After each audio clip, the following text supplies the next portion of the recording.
अब पढ़ेंगे intracellular enzymes and their functions, यानी cell within the cell, cell के अंदर में जो एंजाइम्स होता है उसका फंक्शन क्या होता है। जैसे एग्जांपल के तौर पर देखेंगे यहाँ पर सेल मेम्ब्रेन, जैसे लोकेशन ये हो गया, ये फंक्शन हो गया और ये एग्जांपल्स हो गया। तो लोकेशन जैसे सेल मेम्ब्रेन, सेल मेम्ब्रेन जो होता है वो क्या होता है, सेल का जो आउटर लेयर होता है उसको हम लोग सेल मेम्ब्रेन बोलते हैं। तो एनिमल के केस में सेल मेम्ब्रेन जो होता है आउटर लेयर होता है और लिविंग होता है, but in case of plant cells outermost layer is cell wall और नॉन लिविंग होता है। तो प्लांट के केस में जो सबसे बाहर का जो लेयर होता है वो सेल वॉल होता है, जस्ट बिलो सेल वॉल के जस्ट बिलो क्या होता है, सेल मेम्ब्रेन होता है, या जिसको प्लाज्मा मेम्ब्रेन बोलते हैं। तो ये जो सेल मेम्ब्रेन होगा इसका फंक्शन क्या होता है, transport across the cell membrane, यानी एक सेल हो गया, ये सेल है और इस सेल से अंदर बाहर में कुछ सब्सटेंस जो होता है वो ट्रांसपोर्ट होता है, कुछ मोलेक्यूल्स जो होता है ट्रांसपोर्ट होता है, जैसे सोडियम हो गया, सोडियम क्लोराइड हो गया, पोटेशियम हो गया। तो ये सेल मेम्ब्रेन का फंक्शन होता है ट्रांसपोर्टेशन, ट्रांसपोर्ट में ये क्या करेगा, हेल्प करता है, सेमी परमिएबल होता है। तो इसमें जो एंजाइम इन्वॉल्व होता है उसको बोलते हैं sodium potassium ATPase.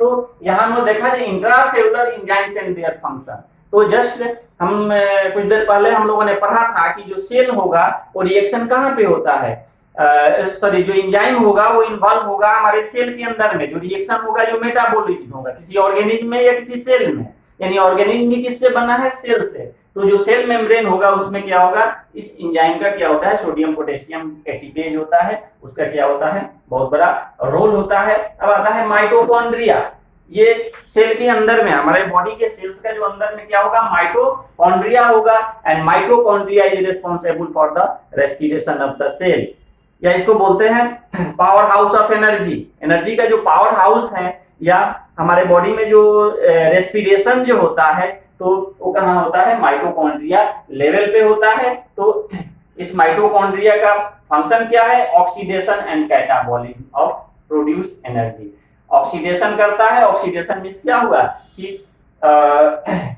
Any reactions which occurs on the presence of oxygen, oxygen के प्रेजेंस में कोई अगर रिएक्शन हो रहा है दैट इज कॉल्ड ऑक्सीडेशन। और कैटाबॉलिज्म तो हम बार बार पढ़ते आ रहे हैं कि कैटाबॉलिज्म इज डिस्ट्रक्टिव प्रोसेस, यानी कैटाबॉलिज्म में क्या होगा,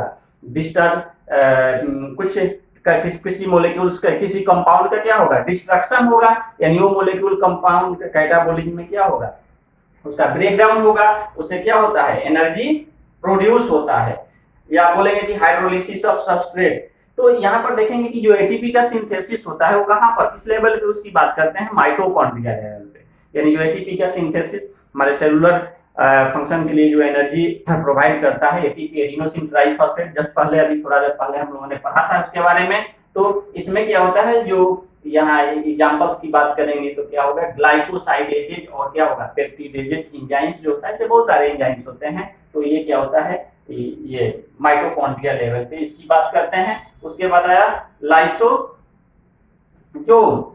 सॉरी यहाँ पे ये माइटोकॉन्ड्रिया केस में क्या होता है, बीटा ये सॉरी ये एटीपी सिंथेसिस और क्या होता है, एटीपी सिंथेसिस। तो इसमें क्या होगा कि ऑक्सीडेशन होता है और एटीपी का सिंथेसिस होता है। लाइसोसोम जो होता है हमारे सेल का, ये क्या होता है, बोल सकते हैं कंपोनेंट है, या ये बोलते हैं सेल ऑर्गेनेली होता है लाइसोसोम। वहां पे होता है हाइड्रोलिसिस ऑफ सबस्ट्रेट, सबस्ट्रेट का जो हाइड्रोलिसिस होगा वो कहाँ होगा, लाइसोसोम में। यानी हाइड्रोलिसिस का मतलब क्या हुआ कि ऑन द प्रेजेंस ऑफ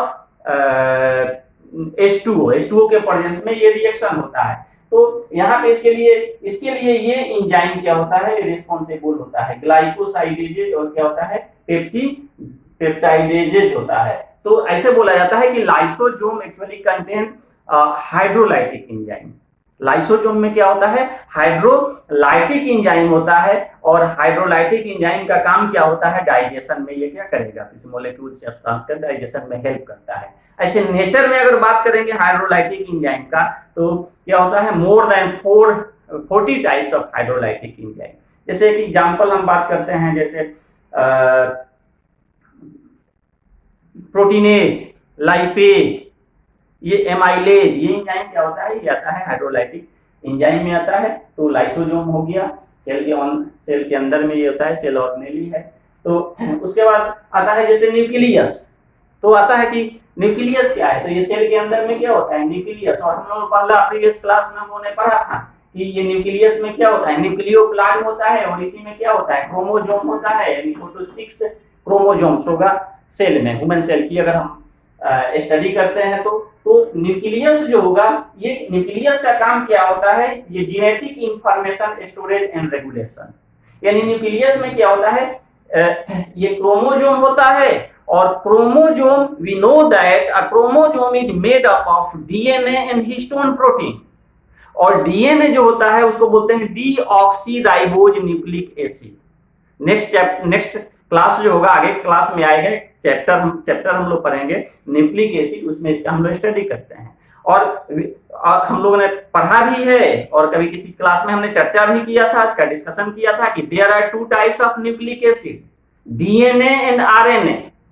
तो हम लोग का जो सेल है, बॉडी का जो जितना भी सेल्स होता है, उसमें क्या होता है, डीएनए और आरएनए होता है। और डीएनए का काम क्या होता है, ये DNA is responsible for the transfer of character from one generation to another generation, या ये बोल सकते हैं कि transfer of character from parents to their offspring, या ये भी बोला जा सकता है कि transfer of character from one cell to another cell.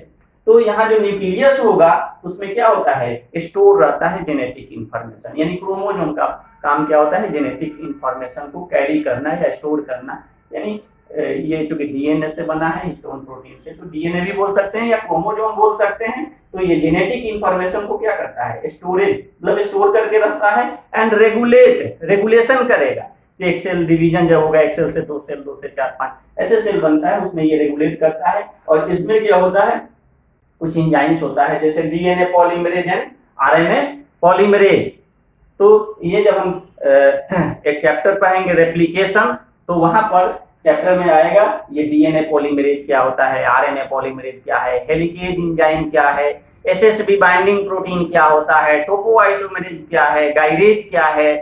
तो ये सारा एंजाइम्स जो होता है, क्योंकि हम बात करते हैं जब एंजाइम्स का, जब हम स्टडी करते हैं एंजाइम्स का, तो हम लोगों ने पढ़ा कि एंजाइम्स जो होगा क्या होता है, सेलुलर जो रिएक्शन होगा उसमें ये इन्वॉल्व रहता है, और बायोलॉजिकल एक्टिविटी को ये परफॉर्म करता है और कैटेलाइज करेगा, रिएक्शन को स्लो फास्ट करता है। तो इंट्रासेलुलर का यहाँ कुछ एग्जांपल हम लोगों ने देखा, cell membrane, mitochondria, lysosome, nucleus, और आता है साइटोसोल।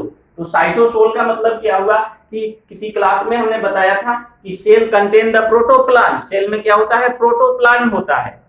यानी ये बोलेंगे कि protoplasm is made up of 2 words, protos and first. Protos means plasm and protos means first and plasm means substance. तो ये इस सेल में क्या है, प्रोटोप्लाज्म है। और हम इसका डिस्कशन कर चुके हैं कि the protoplasm which is present in the nucleus, that is called the nucleoplasm, and the protoplasm which present between the nuclear membrane